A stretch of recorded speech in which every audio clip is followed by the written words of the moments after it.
السلام علیکم ورحمۃ اللہ وبرکاتہ۔ آج ہم سورہ البقرہ کی آیت نمبر 255 کا ترجمہ کریں گے اور یہ تسلسل جاری ہے الحمدللہ۔ ترجمہ کا اور تجوید کے قواعد جو ہیں وہ بھی آپ ہماری چینل کی پلے لسٹ سے دیکھ سکتے ہیں۔ آن لائن پڑھنا چاہتے ہیں تو ڈسکرپشن میں نمبر موجود ہوگا۔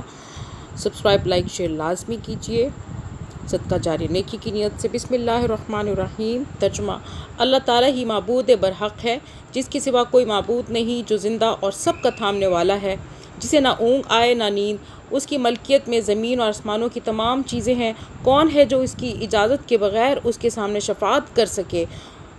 وہ جانتا ہے جو ان کے سامنے ہے اور جو ان کے پیچھے ہے، اور وہ اس کے علم میں سے کسی چیز کا احاطہ نہیں کر سکتے مگر جتنا وہ چاہے۔ اس کی کرسی کی وسعت نے زمین و آسمان کو گھیر رکھا ہے، اور اللہ تعالیٰ ان کی حفاظت سے نہ تھکتا اور نہ اکتاتا ہے۔ وہ تو بہت بلند اور بہت بڑا ہے۔